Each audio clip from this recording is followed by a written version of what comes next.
C'est pour les autres débats de la semaine. Eh bien, Nicolas Bedos, monsieur Nicolas Bedos, va nous rejoindre pour nous raconter sa semaine mythomane.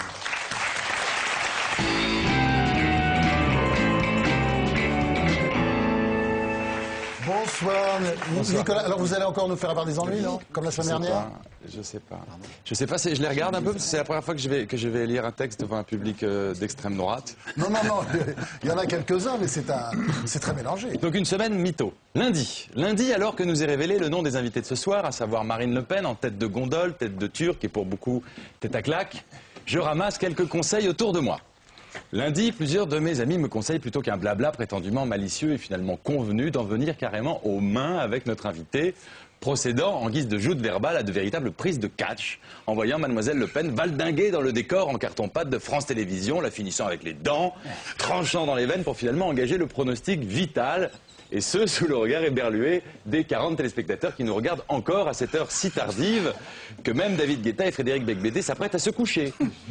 La méthode défonce-lui sa grande gueule me semble assez originale en cette période politiquement correcte où il n'est pas bien vu d'assassiner une femme. Fût-elle blonde et d'extrême droite ou du Front National, dites-vous, ni même, sécuritarisme oblige, de la corriger. Voilà pour les conseils de lundi proférés par les plus raisonnables de mes camarades. Mardi, d'autres connaissances éclairées me conseillent plutôt la méthode séduction.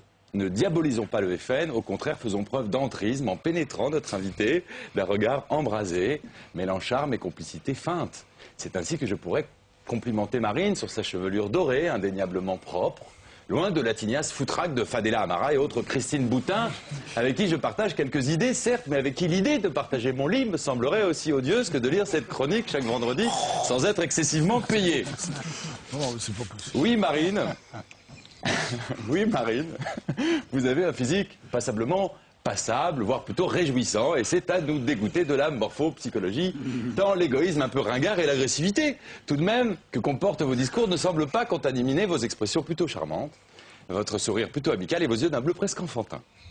D'ailleurs, si vous étiez ma meuf, comme disent les jeunes, je passerais mon temps à dire à mes amis « Mais elle écoute pas, Jeannot, tu la connais, elle est mignonne, elle est sympa, mais la pauvre, tu sais très bien qu'elle y comprend que dalle, puis elle revient de si loin. T'imagines un peu le père qu'elle se tape, tu crois que c'est facile, toi, d'écouter des horreurs depuis l'âge de 5 ans, d'être montré du doigt à l'école, telle une négresse sans ses papiers. Tu penses pas que ça te brise un cerveau aussi efficacement qu'une consommation répétée de crack sur un banc de Stalingrad? Laisse-la causer, Jeannot, et goûte plutôt ce qu'elle vient de nous cuisiner, au moins ça, elle sait faire. » Jeudi, alors que je termine ma prochaine pièce, un chef-d'œuvre parmi d'autres, je me rends compte que quelque chose me relie à Marine. Quelque chose que peu de gens vivent, nous sommes, elle et moi, des enfants de célébrité. N'est-ce pas? Elle et moi avons dû trouver un moyen d'exister en portant un patronyme qu'il s'agissait de servir, de revendiquer, de transcender ou de pourrir littéralement. Marine, tout comme moi, a décidé de le revendiquer. Moi, en écrivant quelques pièces pour mon père, prenant le risque de susciter les sarcasmes attendus de la critique parisienne, et elle, en reprenant carrément la même pièce dramatique et boulevardière que son père nous inflige depuis des décennies.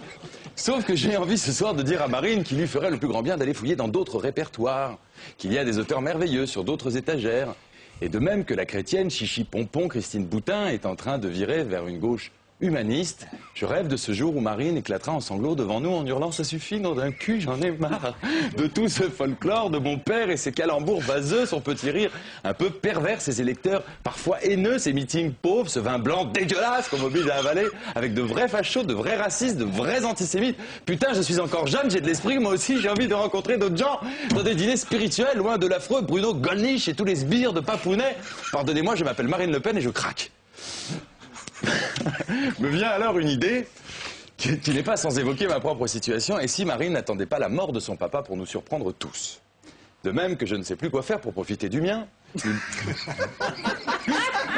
Multipliant les vacances familiales, les projets communs, me forçant à lire Marianne, le Nouvel Observateur, et même Le Point, m'empêchant poliment de lui dire toutes les réserves que je fais parfois devant ses prises de position quelque peu manichéennes. Tant je l'aime, tant je l'admire et tant je veux qu'il vive les plus belles et les plus longues dernières années qui soient, Marine Le Pen n'est-elle pas en train de jouer cette comédie pour que son paternel disparaisse enfin, avec dans le cœur la conviction qu'il est immortel grâce à une relève organisée par le fruit de ses propres entrailles?